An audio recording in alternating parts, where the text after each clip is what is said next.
नमस्कार। आपके साथ मैं अदिति त्यागी। मेरे साथ पाकिस्तानी जर्नलिस्ट टीवी पर अक्सर आप इन्हें देखते हैं। मेरे चैनल पर भी अभी आप देखते हैं उन्हें और काफी अप्रिशिएट की जाती है इंडिया में। कई लोग चाहते हैं कि ये इंडिया में आके ही बस जाएं, क्योंकि जो पाकिस्तान पर इनका पर्सपेक्टिव है उसे लोग सराहते हैं। तो आरजू काजमी, बहुत बहुत स्वागत है। नमस्कार। नमस्कार, बहुत शुक्रिया आपने इनवाइट किया। Thank you so much. तो आरजू, बात करेंगे। वैसे तो हमने ईद पे देखा आपके प्रधानमंत्री का मैसेज, वो उम्मा की बात कर रहे थे। उन्हें मिडिल ईस्ट की बहुत चिंता है, उन्हें कश्मीर की बहुत चिंता है। भगवान जाने, उन्हीं के शब्दों में अगर तो खुदा जाने जाने क्यों वो बात कर रहे हैं। उन्हें अफगानिस्तान की चिंता नहीं है। अफगानिस्तान क्या उम्मा में फिट नहीं होता है पाकिस्तान के? देखिए, बिल्कुल पहले तो थी बहुत अफगानिस्तान की चिंता। उनको बहुत परेशान रहते थे अफगानिस्तान के लिए। जिस वक्त अशरफ गनी साहब की गवर्नमेंट थी तब तो बहुत ख्याल था, और उसके बाद आपने देखा भी था कि जिस वक्त अफगानिस्तान की गवर्नमेंट जो है जिस वक्त वो चेंज हुई है तब भी जो है वो पाकिस्तान वहां पर मौजूद था। और वहां पर उस वक्त के जो कह लीजिए जो आर्मी की या मिलिट्री जो स्टैब्लिशमेंट थी उसने काफी साथ दिया। लेकिन बाद में जो है वो अफगानिस्तान के साथ रिश्ते जो हैं वो उस तरह के नहीं रहे पाकिस्तान के। और जिसकी वजह से हमने ये देखा कि यहाँ से जो अफगान सिटीजन हैं जो यहाँ पे रेफ्यूजीज आए थे उनको भी निकल जाने का कहा गया, और साथ साथ जो है वो रिश्ते या रिलेशन जो है वो बिगड़ते चले गए। नहीं, आप कह रही हैं कि रिश्ते बिगड़ते गए। एक जमाने में तो बोलते थे अरे अफगानिस्तान में तालिबान आया, हमारे भाई आ गए, अब कश्मीर छुड़ा लाएंगे, अब भारत की वाट लगाएंगे, अब भारत को ये कर देंगे, अब भारत को वो कर देंगे, अब तो भारत की खैर नहीं। इतना हो हंगामा काटा, और अभी उन्हीं अफगानी ब्रदर्स पर आप एज एन पाकिस्तानी फोर्सेस जो है वहां पे ड्रग रिहैब सेंटर को अटैक करते हैं। दुनिया भर के जो ऑब्जर्वर्स हैं वो जाकर वहां देख रहे हैं। अफगानिस्तान कह रहा है 400 सिविलियंस को मार दिया पाकिस्तानी फोर्सेस ने। अभी ईद पर सीज फायर की बात की जा रही थी। अफगानिस्तान के आर्म्ड फोर्सेस के जो हेड है वो कह रहे हैं कि पाकिस्तान सीज फायर वायलेशन कर रहा है। ये इतने बुरे हालात में कैसे पहुंच गए पाकिस्तान और अफगानिस्तान के रिश्ते? देखिए, मेरा ख्याल है कि पहले जिस वक्त तालिबान की गवर्नमेंट आई थी तब इनको यही लग रहा था, इमरान खान उस वक्त है कि जो तालिबान की गवर्नमेंट है वो भारत के साथ अपने रिश्ते जो है वो नहीं बनाएगी, और हमने तो यहाँ तक कह दिया था कि कश्मीर लेकर देगी हमें, साथ साथ हमारा पांचवा सूबा या पांचवा प्रोविंस जो है वो अफगानिस्तान बन जाएगा। लेकिन जिस वक्त तालिबान की गवर्नमेंट आई है उसके बाद उन्होंने अपनी मर्जी से अपने तरीके से अपनी कंट्री को चलाना शुरू किया। भारत के साथ भी बातचीत शुरू हो गई, और आपने देखा भी कि कई उनके मिनिस्टर्स जो हैं वो तो आपके यहाँ विजिट भी कर चुके हैं। तो ये तमाम चीजें जो है वो पाकिस्तान में जो लोग बैठे हैं या पाकिस्तान में जो पाकिस्तान को चलाते हैं या कंट्रोल करते हैं उनको शायद अच्छी नहीं लगी। और वैसे भी आपके रिश्ते अगर किसी कंट्री से अच्छे होते हैं तो पाकिस्तान के अपने आप ही बिगड़ जाते हैं, जो कि नहीं होना चाहिए। इसलिए कि हर कंट्री के साथ रिलेशंस अच्छे किए जा सकते हैं, लेकिन ये हमने बांग्लादेश के टाइम पर भी देखा था। आपने देखा था कि जिस वक्त तक शेख हसीना की गवर्नमेंट थी जिनके रिश्ते भारत के साथ अच्छे थे तो पाकिस्तान के रिश्ते अच्छे नहीं थे। 50 साल से ज्यादा टाइम तक जो है वो पाकिस्तान और बांग्लादेश के बीच में सच ना तो डायरेक्ट फ्लाइट्स थी ना ही बातचीत थी। लेकिन शेख हसीना के जाते ही डायरेक्ट फ्लाइट्स भी शुरू हो गई, बातचीत भी शुरू हो गई, और फिर ऐसा लग रहा है जैसे बहुत कहीं बिछड़े हुए कोई मिल गए।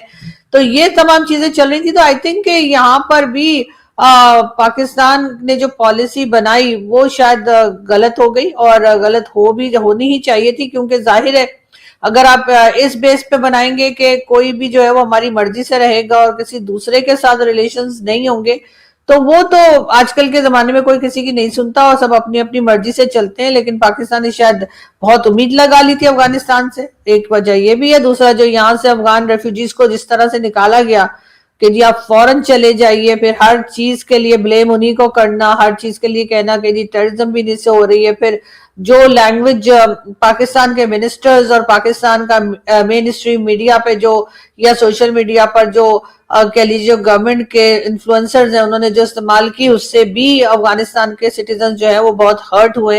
और मेरा ख्याल है वो नहीं करना चाहिए था, उस लेवल पे नहीं जाना चाहिए था, लेकिन गए।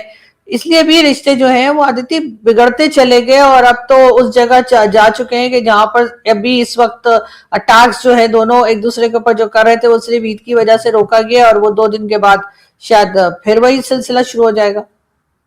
नहीं, अफगान फोर्सेस के तो जो हेड हैं वो तो सीधे सीधे कह रहे हैं कि भैया पाकिस्तान जो है वो लगातार सीज फायर वायलेशन कर रहा है। तो कहीं ना कहीं उसकी जो पृष्ठभूमि, जो आपने लास्ट सेंटेंस बोला, उसके लिए पहले ही वो जो कहते हैं ना कि जमीन तैयार करना, वो ऑलरेडी स्टार्ट हो गया है। लेकिन इसमें मैं तमाम एक्सपर्ट से लगातार बात कर रही हूँ, पाकिस्तान को अफगानिस्तान छोटा भाई क्यों लगता है? और अब पाकिस्तान को ये फीलिंग कहाँ से आई कि वो अफगानिस्तान को अपनी कॉलोनी बनाकर रख सकता है या अफगानिस्तान को दबा कर रख सकता है? अभी बहुत ही कंट्रोवर्शियल स्टेटमेंट आपके डीजीआईएसपीआर का भी आया था, जिसमें कहा गया कि अफगानिस्तान, ये कहा जाता है कि Afghanistan is a graveyard of umpires, जिसपे उन्होंने एक नया ही वेरिएशन ऑफर कर दिया। ये दिक्कत क्या है अफगानिस्तान के साथ जो इतना बड़ा इस तरह की बातें? मैं एक और उनका इंटरव्यू देख रही थी आपके डीजीआईएसपीआर का, वो कह रहे हैं अब उनको सलवार कमीज से भी दिक्कत है। वो कह रहे हैं जो टेररिस्ट आते हैं फौज की यूनिफॉर्म में थोड़ी आते, सलवार कमीज में आते हैं। अरे भाई, किस तरह की बातें हैं ये? देखिए डीजीआईएसपीआर से बात करता है।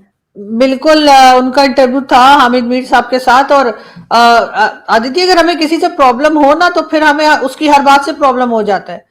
उसने कोई ड्रेस क्यों पहना, उसने कोई बात क्यों की, उसने ये डिश क्यों खाई, उसने ऐसा क्यों किया। तो वही चीज इस वक्त अफगानिस्तान और पाकिस्तान के बीच में हो रही है कि अब हमें हर चीज से प्रॉब्लम है अफगानिस्तान की।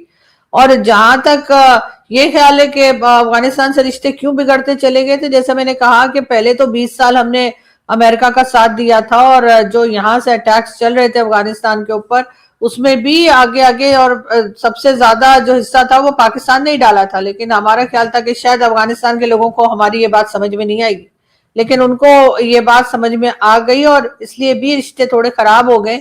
और जो यहाँ पर टेररिज्म चल रही थी और जो पाकिस्तान के अंदर भी हो रही थी, उसके लिए भी हमने तमाम के तमाम ब्लेम जो है वो अफगानिस्तान के ऊपर रख दिया है कि पाकिस्तान में या पाकिस्तान से जो टेररिज्म हो रही है वो सिर्फ अफगान सिटीजन कर रहे हैं। हालांकि वो तो पंजाब से भी हो रही है, वो तो बलूचिस्तान से भी हो रही है। तो उसके लिए सिर्फ ये कहना कि नहीं सिर्फ तालिबान जो है वही रिस्पॉन्सिबल हैं और अफगानिस्तान की गवर्नमेंट जो है उसको करना चाहिए। साथ साथ अभी इन्होंने ये भी कहना शुरू कर दिया है कि अफगानिस्तान की गवर्नमेंट तो गवर्नमेंट है ही नहीं, वो तो केयर टेकर हैं और उसके बाद इनको तो चले जाना चाहिए और इनकी तो हुकूमत नहीं है। तो भाई आप लाए क्यों थे? आपने तो मिठाइयां बांटी थी, आप तो वहां जाके कावा पी रहे थे और कह रहे थे कि जी इन्होंने तो बहुत बड़ा चेंज ले आए हैं। इमरान खान के वक्त भी बहुत तारीफ की जा रही थी। तो अब अपनी की हुई हर बात को ही ये डिनाई कर रहे हैं। और उसके बाद सबसे बड़ी बात ये कि जब आपका किसी से कोई लड़ाई झगड़ा हो जाता है तो जिसे कहते हैं ना, अपना सबसे पहले आपको कंट्रोल रखना होता है कि आप क्या जुबान इस्तेमाल कर रहे हैं। तो यहाँ पर वो कंट्रोल नहीं रहा। इन्होंने हर तरह की गलत लैंग्वेज जो है वो इस्तेमाल की, वर्ड्स यूज किए अफगानिस्तान के लोगों को डिग्रेड करने के लिए। उससे मामलात और ज्यादा खराब हो गए।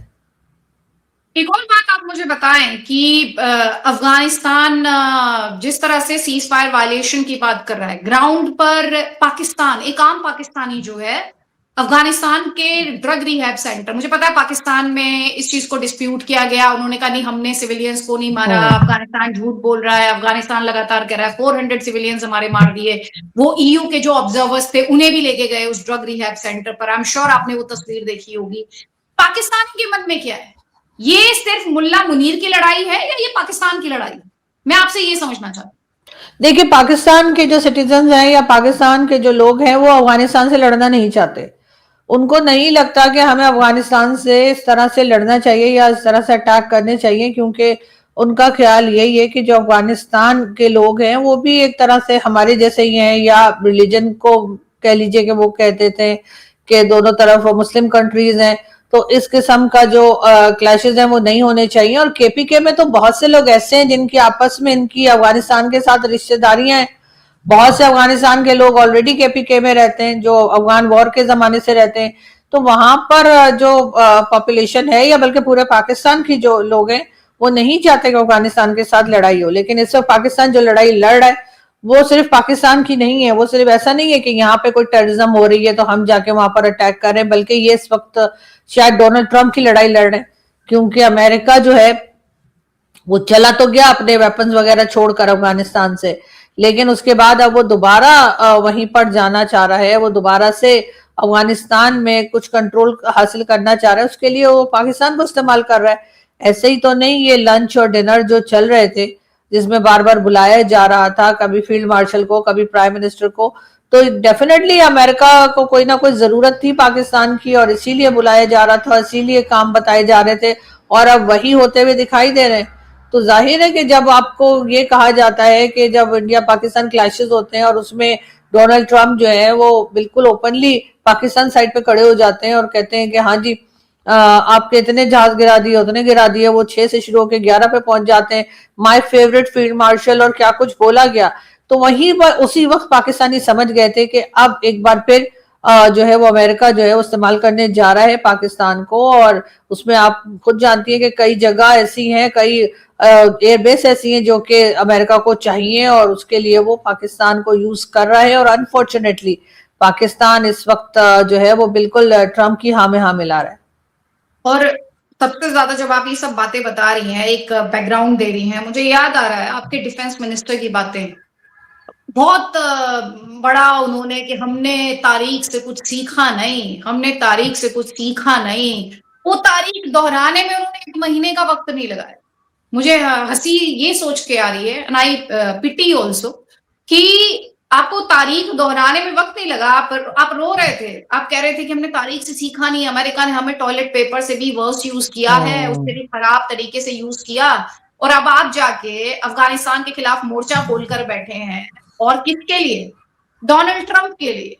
और डोनाल्ड ट्रंप अब कहते हैं कि हमें अफगानिस्तान नहीं छोड़ना चाहिए था। और हकीकत ये कि तालिबान के साथ ये पूरी बातचीत की शुरुआत डोनाल्ड ट्रंप ने की थी, और अफगानी गवर्नमेंट को उसमें कंसीडर तक नहीं किया गया था। ये कुछ फैक्ट्स हैं जो कि हमें देखने वालों को पता होने चाहिए। लेकिन ये तारीख दोहराने का जो इतिहास है अमेरिका के साथ पाकिस्तान का, ये अभी, क्योंकि जनरल की तारीफ कर दी, आपके आपके पाकिस्तानी के प्रधानमंत्री की तारीफ कर दी, क्योंकि उनका इंटरेस्ट है। सब जानते हैं प्रेसिडेंट ट्रंप जो है, उनकी रिश्ते जो है वो ट्रांजैक्शनल होते हैं। वो कोई आपके साथ बहुत लॉन्ग स्टैंडिंग रिलेशनशिप बनाने के लिए नहीं जाते, वो बिजनेसमैन है और ट्रांजैक्शनल रिलेशनशिप ही रखते हैं। तो ये आपकी जनता और आपकी स्टैब्लिशमेंट में जो डिस्कनेक्ट है, ये स्टैब्लिशमेंट को समझ नहीं आ रहा है क्या? नहीं, क्यों समझ में नहीं आ रहा, लेकिन जो पब्लिक है उसको वो इतनी इंपॉर्टेंस नहीं देते ना। अब जो डोनाल्ड ट्रंप की आप बात करी, तो डोनाल्ड ट्रंप तो हमेशा यही करते हैं। उन्होंने तो अमेरिका का, मैं हमेशा कहती हूँ, अमेरिका ने अपनी कोई जंग भी जो है अपनी जमीन से नहीं लड़ी, वो किसी ना किसी दूसरे की जमीन इस्तेमाल करते हैं। ऐसे तो ये उनको जो है नोबेल पीस प्राइज भी दिलवाने वाले थे, लेकिन आप देख लें कि ट्रंप की वजह से कितनी ही कंट्रीज ऐसी हैं जो आपस में लड़ रही हैं, और उसके बाद वो तो आगे भी यही कुछ इरादा रखते हैं कि यहाँ से फ्री हो जाएंगे तो फिर किसी और कंट्री की तरफ चले जाएंगे। लेकिन ये तब भी नोबेल पीस प्राइज अगर ट्रंप को देने में इंटरेस्टेड है या ये बात कर रहे हैं, हालांकि हमारी वो वैल्यू नहीं है या दुनिया में कि हमारे कहने से किसी को कोई अवार्ड मिल जाएगा या हमारे कहने से कोई किसी का कोई फैसला बदल जाएगा, लेकिन फिर भी ये यही बातें करते रहते हैं। और मेरा ख्याल है कि इनको इससे फर्क नहीं पड़ता, बिकॉज इस वक्त भी इनको अमेरिका के आशीर्वाद हासिल हैं, और इसीलिए गवर्नमेंट भी चल रही है, और इसीलिए फील्ड मार्शल वगैरह सब जो है वो ट्रंप का साथ दे रहे हैं। ये बहुत थोड़े से लोग हैं जो अपने बेनिफिट के लिए इन्होंने पूरी की पूरी कंट्री को दांव पे लगा रखा है। आशु, मुझे एक बात बताएं, आपका ये जो फ्रंट खुल गया अफगानिस्तान के साथ, बलूचिस्तान में आपके लिए ऑलरेडी मसले हैं। आपके अपने केपीके जो कि बॉर्डर शेयर करता है अफगानिस्तान के साथ, वहां पे आपको पहले ही चैलेंजेस हैं। ये पाकिस्तान के इस्टेब्लिशमेंट के लिए मौजूदा ये जो एक तो लड़ाई ईरान की चल रही है यूएस इजराइल के साथ, उस पर मैं आऊंगी, लेकिन अफगानिस्तान के खिलाफ इस फ्रंट का खुल जाना, आपको इंडिया एक फूटी आंख नहीं भाता है, वो आपकी दिक्कत है। आप इधर बलूचिस्तान और केपीके में भी लड़ रहे हैं, अपने ही घर में लड़ रहे हैं, आपसे घर ही नहीं संभल रहा। कि कुल मिला की तस्वीर कितनी चैलेंजिंग, और अफगानिस्तान डील कितना कर पा रहा है इस तस्वीर से, क्योंकि बलूचिस्तान की खबर तो ये आने नहीं देते हैं ना।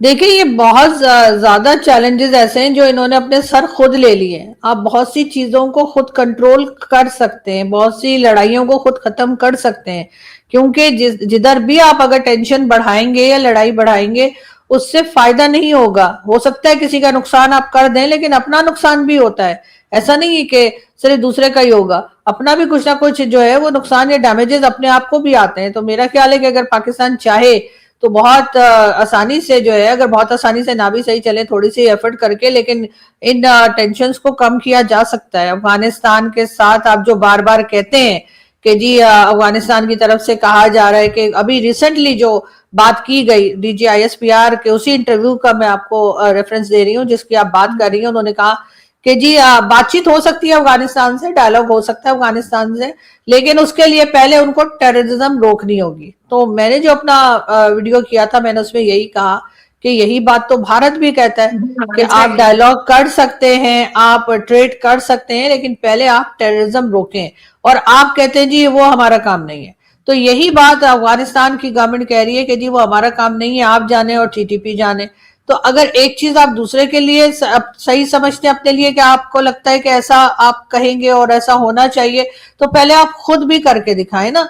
आप कहेंगे देखें हमने भारत ने हमें ये कहा था और उसके रिजल्ट में हमने अपने यहाँ ये ऑपरेशन किया या इन लोगों को अरेस्ट किया या इनको सजा दी और ऐसे सजा दी कि दुनिया ने मतलब दुनिया में दिखाई दे कि हाँ उनको सजा हुई है, और उसके बाद भारत से रिलेशन जो है वो कुछ बेहतर हो, तो फिर आप अफगानिस्तान की तरफ जा सकते हैं। ये तो बात नहीं होगी ना कि अपने लिए आपको कुछ और पसंद है और दूसरे के लिए आप कुछ और बात कर रहे हैं।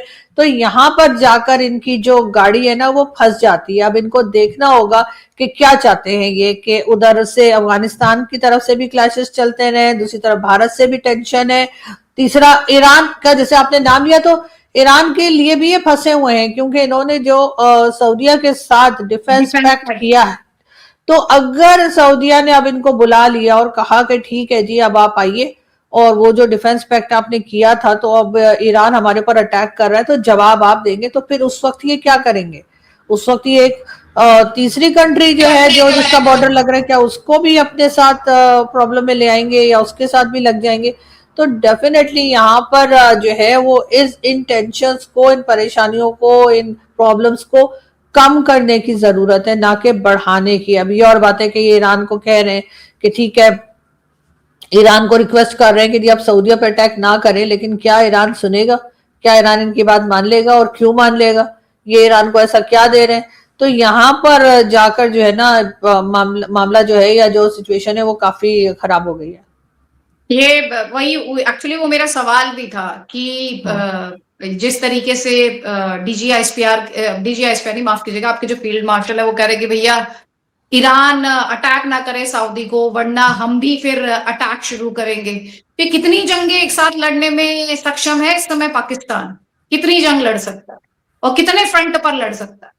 देखें ये तो बहुत मुश्किल है बताना कि कितने फ्रंट पे लड़ सकता है। मेरा ख्याल है कि बहुत ज्यादा तो कोई कोई कंट्री की फौज भी नहीं लड़ सकती। कितने फ्रंट पे भेजेंगे आप? तो वही वाली बात आ जाएगी जो मैं हमेशा कहती हूँ कि वो शोले वाली के आधे इधर जाओ आधे उधर जाओ बाकी मेरे पीछे आओ, तो वो वाली सिचुएशन बन जाएगी। बिल्कुल एग्जैक्टली। और पीछे तो कोई नहीं है।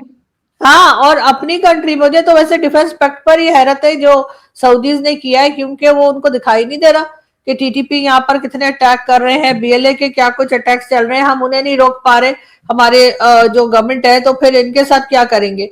तो यकीनन इन्होंने सऊदीज को भी ना नहीं कर सकते हैं, साथ साथ ईरान भी नाराज हो जाएगा अगर इन्होंने सऊदीया को जाकर और उनको संभालने की कोशिश की या उनके साथ लड़ने की कोशिश की। तो आई डोंट नो कि ये दो तीन जगह पे एक साथ कैसे कर सकते हैं। और अगर ये अफगानिस्तान को किसी तरीके से हल्के में ले रहे हैं कि जी अफगानिस्तान इतनी बड़ी कंट्री नहीं है, अफगानिस्तान हमारा कुछ नहीं कर सकेगा, तो मेरा ख्याल है ईरान के लिए भी डोनाल्ड ट्रंप ने यही सोचा होगा कि ईरान एक छोटी कंट्री है, सैंक्शंस है, ये है वो है, ये क्या कर लेंगे।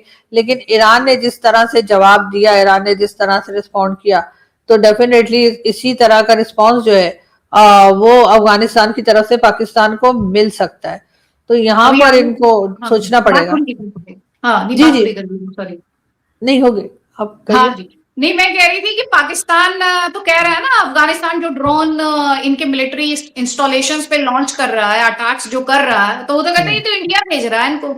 हर चीज में तो उनको बलूचिस्तान लिबरेशन आर्मी के पीछे उन्हें इंडिया प्रॉक्सी दिखाई देता है। अफगानिस्तान ड्रोन से इनकी मिलिट्री इंस्टॉलेशंस को पिन पॉइंटेड अटैक करे, उसमें इनको इंडिया दिखाई देता है। तो इनको तो हर चीज में इंडिया फिक्सेशन है, हर चीज में इनको इंडिया दिखाई देता है। देखिए ये चीज तो कही जाती है, ये चीज तो हमेशा से कही जाती है, चाहे पाकिस्तान में कुछ भी हो रहा हो, कहा यही जाता है कि जी ये इंडिया करा रहा है, क्योंकि इन्हें लोगों को थोड़ा सा मोटिवेट करना होता है, थोड़ा सा बताना होता है कि जी, वरना लोग कहते हैं कि आप जाकर इस्लामिक कंट्री से लड़ रहे हैं, आप जाकर अफगानिस्तान से लड़ रहे हैं या आप ईरान के अगेंस्ट जा रहे हैं। तो इस तरह से जब तक ये बीच में भारत को नहीं लाते तो तब तक इनको लगता है कि शायद इनका चूरन जो है वो बेचा नहीं जा सकेगा, लेकिन वो अभी भी नहीं बिकेगा क्योंकि लोगों को काफी ज्यादा अवेयरनेस आ चुकी है, लोगों में काफी अकल है, लोग समझ रहे हैं, लोग इनकी बातों को भी अंडरस्टैंड कर रहे हैं। तो आई डोंट थिंक इनके ये सब बातें करने से लोगों को कोई फर्क पड़ने वाला है, या लोग जो है वो कहेंगे कि हाँ जी हमने तो यही करना है, या भारत ऐसा कुछ कर रहा है तो इनको कहेंगे भाई फिर तुम क्या कर रहे हो। वो तो जाहिर है अगर मिसाइल्स की बात करते हैं या ड्रोन्स की, सॉरी ये बात करते हैं कि भारत दे रहा है, तो अगर वो ड्रोन्स कहीं से ले रहे तो कहीं ना कहीं से तो लेंगे। ये इसको तो कंट्रोल नहीं कर सकते, और कि भारत दे रहा है या कोई भी कंट्री दे रही है, तो अब ये वाली जो इनके पॉइंट्स है ना ये चल नहीं रहा है। तो पाकिस्तान की तो वैसे भी जो स्थिति है वो अजीबोगरीब है। एक तरफ वो शहबाज शरीफ लिखते हैं ईरान के लिए हमारी ये सिंपथी, हमारी वो सिंपथी, और फिर जाके गल्फ कंट्रीज के साथ खड़े होके वो उसी ईरान की कंडमनेशन भी कर देते हैं। मतलब इधर से पुचकार देते हैं ईरान को और उधर से जाके कंडमनेशन कर देते हैं। मतलब मैं हैरान होती हूँ देखकर कि ये क्या समझते हैं कि ईरान बेवकूफ है कि गल्फ कंट्रीज बेवकूफ है। बड़ा बेवकूफ किसको मानते हैं? देखिए ये किसको मानते हैं वो तो पता नहीं, लेकिन ये जरूर है कि ये मैनेज करने की कोशिश कर रहे हैं, बिकॉज दोनों तरफ, एक तरफ कुआं है और एक तरफ खाई है। अगर ये ईरान को नहीं करेंगे तो ईरान ने, आपने देखा कि गल्फ कंट्रीज का क्या किया, तो इन्हें मुश्किल हो जाएगी। और अगर अमेरिका और गल्फ कंट्रीज की नहीं करेंगे तो इनको जो फंड्स मिलते हैं, जो लोन मिलता है, जो चीजें मिलती हैं वो मिलनी बंद हो जाएंगी। तो इस वक्त यहाँ पर आकर डेफिनेटली इस वक्त पाकिस्तान की गवर्नमेंट जो है वो मुश्किल में फंस चुकी है, क्योंकि वो किसी तरफ भी झगड़ा जो है या किसी तरफ भी जो है नाराजगी अफोर्ड नहीं कर सकती। आपकी इकोनॉमी का क्या हाल है इस वक्त? मैंने सुना था वो परेड होनी थी, वो कैंसिल हो गई कि भाई इतनी महंगाई, इतना दिक्कत हो रही है तो परेड कैंसिल हो गई। बाकी अभी क्या हालात है पाकिस्तान में इकोनॉमी के लिहाज से बात करें तो?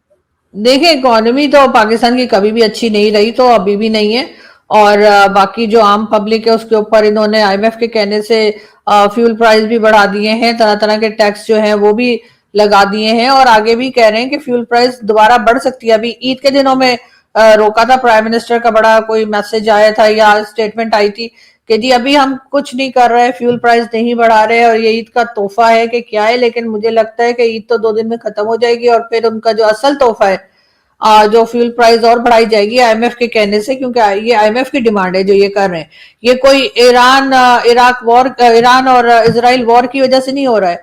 ये सब कुछ जो हो रहा है ये सिर्फ और सिर्फ आईएमएफ के जो डेलीगेशन आया हुआ था और आईएमएफ ने जो प्रेशर डाला है पाकिस्तान गवर्नमेंट पे कि अगर आपको नेक्स्ट इंस्टॉलमेंट चाहिए तो आपको हमारी ये बातें माननी पड़ेंगी, ये उसके लिए कर रहे हैं। और उसमें तो जाहिर है कि यहाँ पर हर चीज की प्राइस भी बढ़ेगी, हर चीज महंगी भी होगी, कम भी होगी, और जाहिर है कि वो बाकी ऑयल वगैरह शॉर्टेज जो है वो तो चल ही रही है, लेकिन खैर वो बहुत ज्यादा नहीं है, लेकिन थोड़ा बहुत है।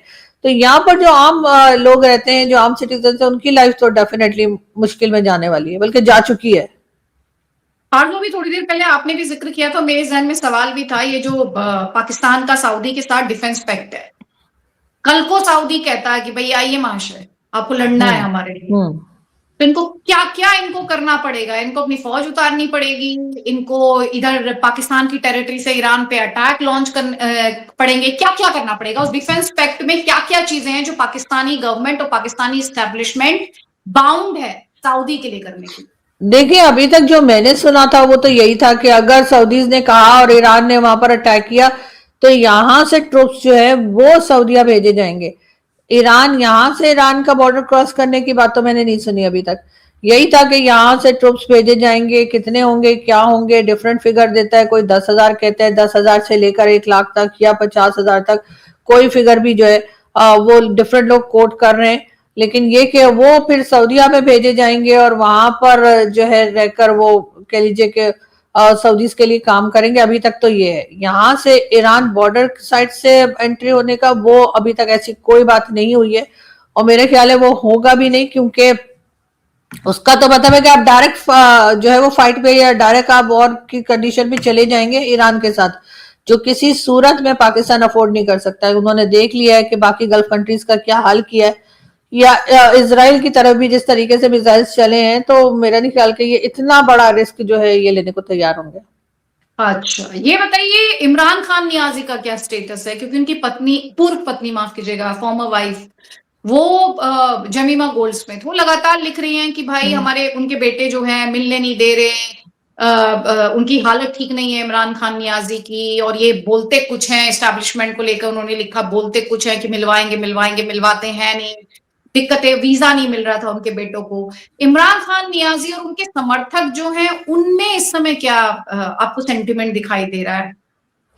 देखिए, इमरान खान की तो अभी तक तो यही कहा जा रहा है कि उनकी तबीयत ठीक नहीं है, उनका आई चेकअप जो है वो भी करवाया गया है गवर्नमेंट की तरफ से, लेकिन जाहिर है कि सही रिपोर्ट्स जो है वो बाहर नहीं आ रही है, और वो तभी आएंगी जब उनकी फैमिली मेंबर्स उनसे मिलेंगे। उनकी एक बहन कुछ अरसे पहले मिली तो थी, लेकिन उन्होंने भी आकर बस यही कहा था कि हाँ वो खैरियत से हैं, वो ये कह रहे हैं वो कह रहे हैं, इस तरह का करके। लेकिन मेरा ख्याल है कि उनके बेटों को उनसे मिलवाना चाहिए, और बिल्कुल इमरान खान की जो पहले वाइफ थी जमाइमा, वो कह रही हैं कि उनके बेटों को मिलने की इजाजत दी जाए। साथ साथ वीजा अभी तक पाकिस्तान की गवर्नमेंट ने उनको इशू नहीं किया है, क्योंकि वो जाहिर है कि वो यूके सिटीजन हैं, तो उनको मिलना चाहिए वीजा।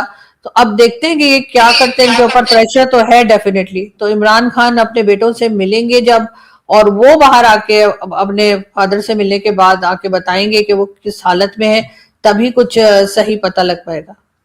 अच्छा ये बताएं, केपीके, खैबर पख्तूनख्वा और बलूचिस्तान, यहां पर क्या चल रहा है? क्योंकि ऐसा लग रहा है पाकिस्तान के स्टेट ने वहां से आने वाली खबरों को कंट्रोल किया हुआ है। कई एक्सपर्ट्स, बलोच एक्टिविस्ट सब ये कह रहे हैं कि हालात वहां पर ठीक नहीं है। और ये इसलिए भी इंपॉर्टेंट है क्योंकि जब हम डूरन लाइन की बात करते हैं तो उसमें बलोच ये कहते हैं कि मिथिकल लाइन से हमें जो ईरान में उनके भाई बंधु हैं उनसे अलग कर दिया गया। देखिए, बलूचिस्तान के हालात तो कभी भी सही नहीं रहे, और वहां से जो न्यूज आती है जो उसको भी कंट्रोल किया जाता है, मीडिया को भी कंट्रोल किया जाता है। हम लोग भी यहाँ से बैठ के ही बात कर सकते हैं, वहां जाकर रिपोर्टिंग करने की हिम्मत तो शायद कोई भी नहीं कर पाएगा, क्योंकि वो तो जाने ही नहीं देते ये। और अगर कोई चला भी जाए तो वहां से रिपोर्टिंग नहीं कर सकता। तो वहां के अपने जो लोकल जर्नलिस्ट हैं वो भी खबर पूरी तरीके से बाहर नहीं ला पा रहे। लेकिन ये जरूर है कि वहां पर अटैक्स चल रहे हैं, बीएलए के अटैक्स चल रहे हैं, और काफी ज्यादा दूसरी चीजें हैं जिसको लेकर पाकिस्तान की गवर्नमेंट जो है वो परेशान है, और बिल्कुल वहां पर हालत जो है वो ठीक नहीं है। और इसी तरह से केपीके तो खैर फिर भी न्यूज बाहर आ जाती है केपीके की, क्योंकि वहां पे पाक अफगान बॉर्डर है, तो जिसकी वजह से वहां पर भी जो है वो इस तरह के अटैक्स जो टीटीपी के चल रहे हैं उसको लेकर भी गवर्नमेंट जो है वो परेशान है, और वहां के लोग भी जो है वो सब कुछ सह रहे हैं। लेकिन कब तक ये हो पाएगा, कब ये सही करेंगे, इनके कंट्रोल में होता हुआ दिखाई नहीं दे रहा है। और बातें डिफरेंट ऑपरेशंस लॉन्च करते करते रहते हैं, मगर वो जाहिर है कि कामयाब नहीं होते, और ये उस बात को मानते भी नहीं है कि जी हमारे जो ऑपरेशंस थे वो फेल हो गए। मैंने आरजू, जो ये कहा जाता है वो ये कहा जाता है कि इनके पास एयर सुप्रीमेसी है, ग्राउंड पे इनके लड़ना बस की नहीं है, ना तो अफगानियों के खिलाफ ना तो बलोच फाइटर्स के खिलाफ।